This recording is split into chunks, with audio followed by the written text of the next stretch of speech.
Student universitarju spiċċa rrapportat minn BirdLife Malta wara li ħasbuh li huwa kkaċċatur u li kien għadu kemm qabad tajra protetta fil-busket.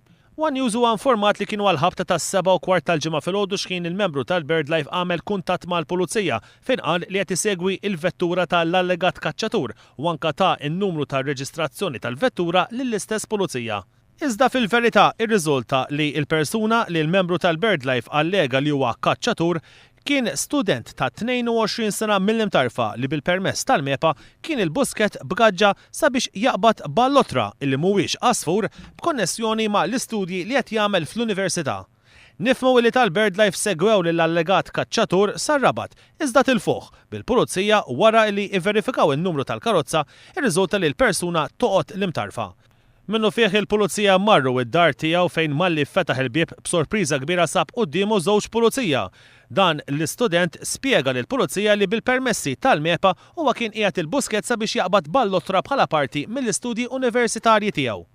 La l-istudent u ħadd mill-familja tiegħu huma kkaċċaturi jew għandhom xi arma tal-kaċċa.